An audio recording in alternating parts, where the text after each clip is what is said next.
নমস্কাৰ ষ্টুডিঅ'ত মই ৰীনা। এই মুহূৰ্তৰ গুৰুত্বপূৰ্ণ খবৰ। পথ নে পুখুৰী ধৰিবই নোৱাৰি।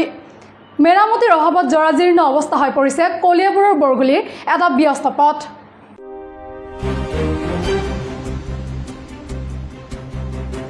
বিধ্বস্ত হৈ পৰিছে চুলুং আমবাগানলৈ অহা যোৱা কৰা পথছোৱা। বছৰ বছৰ ধৰি মেৰামতি নকৰাৰ বাবে বিধ্বস্ত হৈ পৰিছে এই পথছোৱা।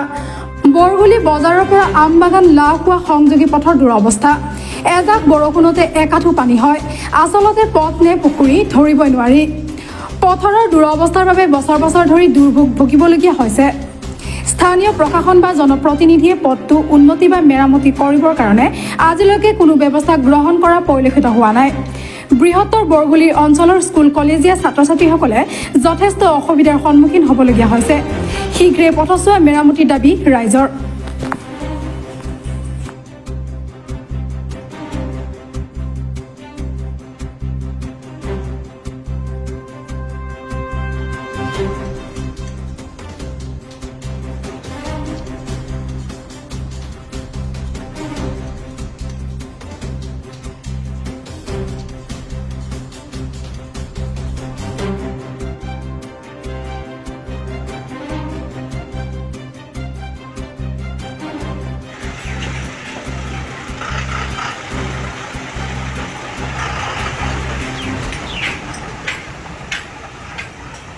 ধৰক আজি 7 বছৰৰ পৰা এনেকুৱা হৈ আছে।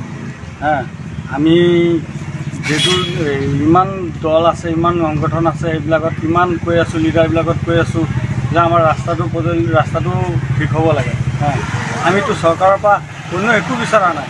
আমি কোনোবা আঁচনি বিচৰা নাই, কোনোবা অৰুণোদয় এইবিলাক বিচৰা নাই। চৰকাৰে কৈ থাকে, দমবালি মাৰি কৈ থাকে, মুখৰ আখত ফুটাটি ফুটি থাকে যে আমি এইটো কৰিছোঁ সেইটো কৰিছোঁ। কিন্তু কামে কাজে চাওকচোন, আপুনি নিজে প্ৰমাণ হয় আজি ৰাস্তাটো কিমান দূৰ কৰিছে। আমাৰতো ভোটৰ মূল্য আছে নহয়। আমাৰতো কলিয়াবৰ জেগা দি চাওক কিমান ধুনীয়াকৈ ৰাস্তা হৈ আছে। আমাৰ বৰগুলিও পাছ কৰি আছে, ইমান কি হ'ব বাৰু, ইমানখিনি পাছ কৰি আছে। ধৰক স্কুলৰ ল'ৰা ছোৱালীবিলাক যেতিয়া আহে তেতিয়া এটা না এটা দুৰ্ঘটনা হয়েই। আৰু আপুনি মৰ্ণিঙত আহিলে গম পালেহেঁতেন, ৰাতিপুৱা আহিলে গম পালেহেঁতেন যে কিমান ৰাস্তাটোত ইমান ভিৰ হৈ থাকে, কিমান ল'ৰা ছোৱালীবিলাক এটা না এটা দুৰ্ঘটনা হৈয়ে থাকে। টেম্পুবিলাক টমটমবিলাক এটা না এটা পাল্টি খায়ে থাকে। আমি চৰকাৰক ইমান আহ্বান জনাৰ পাছতো আমাক এইবিলাকে চাবলৈ অহা নাই। আমি এইটো ৰাস্তাৰ কাৰণে কিমান মেম্বাৰ প্ৰেচিডেণ্ট কিমানবিলাকক কৈছোঁ, কোনো মানুহে কাণমুখ লৰোৱা নাই, কোনো মেম্বাৰে কোনো প্ৰেচিডেণ্টে কাণমুখ লৰোৱা নাই। আমি চৰকাৰ আপোনালোকৰ জৰিয়তে চৰকাৰক এইটো আহ্বান জনাব বিচাৰিছোঁ, ৰাস্তাটো আমাক সোনকালে কিবা এটা ব্যৱস্থা কৰি দিব লাগে, নহ'লে স্কুলবিলাক বন্ধ কৰি দিয়ক। যদি ৰাস্তাটো পঢ়াবলৈ ল'ৰা ছোৱালী পঢ়াবলৈ সুবিধা দিছে কিন্তু ঠিকেই, আচল ৰাস্তাটোহে মেইন। ৰাস্তাটোতে যদি সময়মতে স্কুল যাব নোৱাৰে, পাঠদান কৰি নাপায় সোনকালে ল'ৰা ছোৱালীয়ে, সেইটো কি দাম আছে তেতিয়াহ'লে? আগত ৰাস্তাটো ঠিক কৰক। আমি এইটো চৰকাৰক আহ্বান জনাইছোঁ। আমাক ইমান এইটো আঁচনি সেইটো আঁচনিখনে দুনীয়াখন ভৰি দিছে, কিন্তু আঁচনিখনৰ নামত এইটো কি হৈছে? আচল আঁচনি যিটো আচল মানুহৰ ভৱিষ্যত যিটো ঠিক হ'ব, ল'ৰা ছোৱালীৰ ভৱিষ্যত যিটো ঠিক হ'ব, ৰাস্তা পদূলি ঠিক হ'লে ল'ৰা ছোৱালীৰ ভৱিষ্যত ঠিক হ'ব। আমাৰ দোকান পোহাৰতে এইটো মোৰ দোকান হয়, চবিকল ইলেক্ট্ৰনিক্সৰ। এইটো আমাৰ দোকান হয়। কিন্তু আমি আজিৰ লগত কেতিয়াবা এনেকুৱা দিন আহে, এনেকুৱা পৰিস্থিতি আহে, আমি বহনীও কৰিব নোৱাৰোঁ। যেতিয়া কাষ্টমাৰ আহি ঘূৰি পেলাই অন্য দোকানত দি গুচি যায়গৈ, আমাৰ ইয়াত আহিবলৈ নাই।